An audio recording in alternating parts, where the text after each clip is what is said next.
Hello mga lalab, for tonight's video mga lalab, nagluto nga pala ako mga lalab ng ginataang gulay.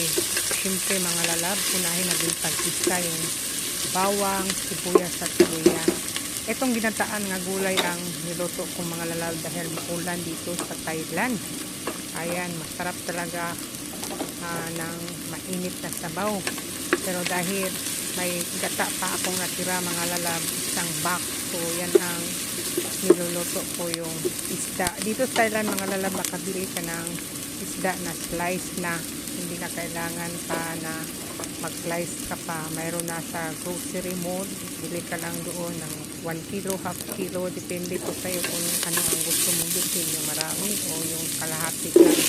So siyempre mga lalab, depende yan sa pagluto ng mga lalab, kung magluto ka ng ginataan, depende yan kung paano yung lutuin. Sa akin naman mga lalab, unahin ko talaga pag-isa yung kalabasa, saka patatas, at saka carrots dahil matagal yung malata. So siyempre mga lalab, ilagyan ko siya ng fish cubes kasi isda naman yung niluluto natin. Hayaan lang natin yung malalag na malata yung patatas, carrots at saka yung kalabasa. So lagyan natin ng mainit na sabaw. Nagpapakulo nga pala ako malalabs ng tubig dahil ayaw ko ng matagal bago siya kumulo. Pakakasip tayo ng gas. So ayan mga lalab, lagyan ko ng kunting asin kasi dadagdagan ko na lang mamaya mga lalab pag maluto na siya. So matikman natin kulang sa alat, so lagyan natin ng another asin. So ayan mga lalab, yung pinakuluan kong tubig nilagay ko na. At syempre mga lalab, 5 minutes from now maluto na yan, saka tayo mag-add ng ibang mga gulay dyan. Yung mga gulay ko nga palang nilalagay ko ngayon mga lalab, may patatas, carrots, kalabasa, talong. Ayan, nilagay ko na yung talong. Isang talong lang yan mga lalab dahil malaki naman siya, tsaka dalawa lang naman kaming kumain dito, kaya tama na yan, sapat na yan mga lalab sa gulay natin.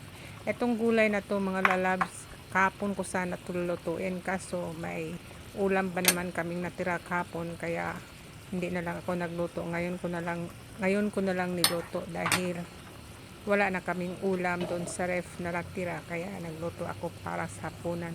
So salamat nga pala sa mga tumatangkilik sa aking video dito sa YouTube.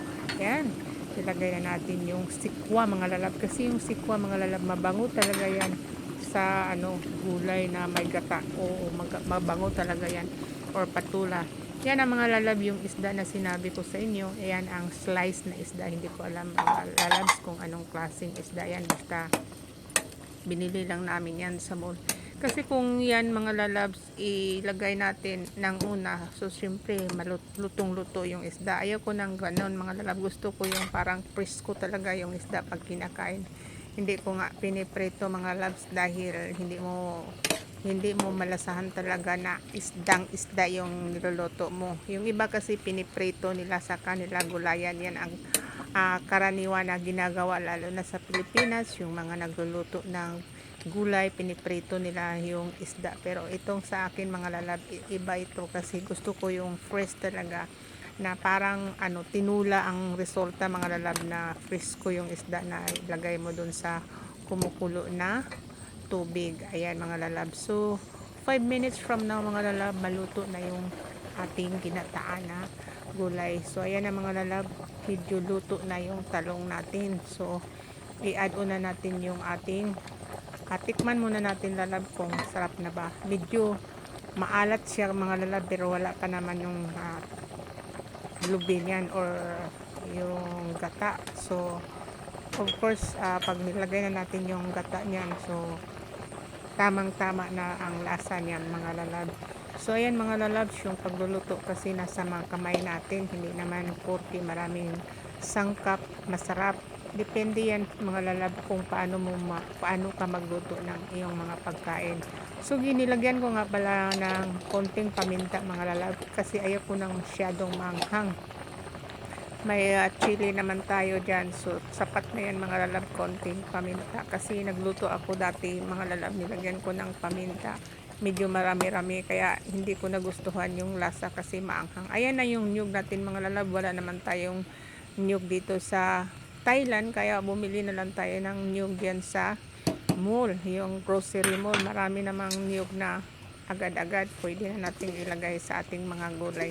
Sa ngayon mga lalab, isang sachet o isang box na niyog lang nilagay ko. At yung mga dahon-dahon mga lalab, hindi ko alam kung anong klaseng dahon yung, may isang klaseng dahon mga lalab na hindi ko alam, pero yung iba alam ko, alugbati at saka kangkong, kasi dito sa Thailand marami talaga silang mga dahon-dahon na hindi ko alam kung anong pangalan.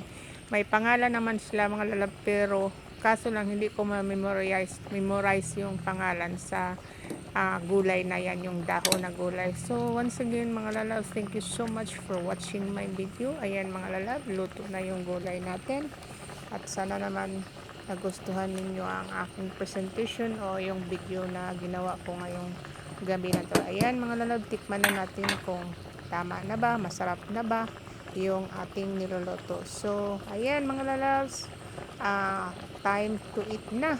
Ayan, masarap na talaga yan, lutong luto na talaga.